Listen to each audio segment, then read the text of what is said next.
前2天我在小区门口看到一个卖菜的，旁边放了2个葫芦，特别好看，从来没有见过那么大的葫芦。刚好那天是我们小朋友的生日，我买给他做生日礼物，他肯定会很开心吧，付了18块钱。然后那阿姨就跟我讲啊，我们家孙女儿最喜欢吃这个炖排骨了。我想炖排骨是几个意思啊？然后我没有想那么多，我回来就给了我儿子了，兴奋了3秒钟，然后就放在我们家桌子上了。直到我们家猫在对我儿子的爱上画了一爪子。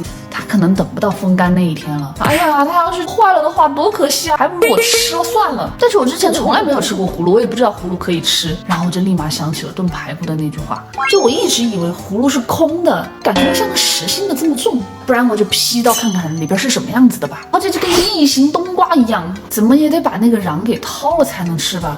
然后对我儿子的爱就这么被掏空了。当然我也不知道怎么吃，因为我之前没有吃过，我不知道葫芦还可以吃。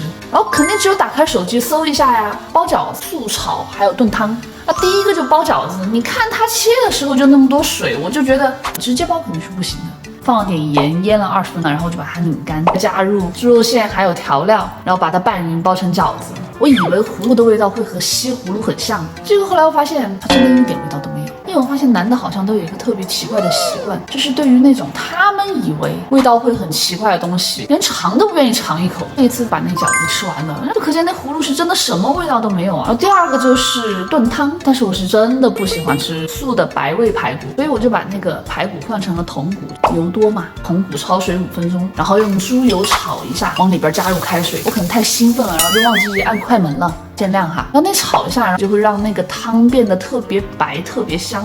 我用高压锅先压了20分钟，但是我不知道葫芦煮多久，显然我这个就煮得有点久哈，开锅煮个10多分钟就够了。你说它像个冬瓜排骨汤吧，它连冬瓜的那个酸味都没有，是真的什么味道都没有。但是它的口感呢和冬瓜长得很像啊。第3个就是素炒，就只吃葫芦应该是吃得出来什么味道了吧？然后我就用橄榄油，然后加了一些葱姜蒜和盐炒了一下，我也不知道它吸不吸油，后来就发现真的其实不太吸油。出来以后呢，我感觉还是没有什么味道，就像个没有冬瓜味的冬瓜吧。我吃完了以后我还挺高兴，我把我对我儿子的爱吃了个干干净净，这个生日礼物还挺划算的哈。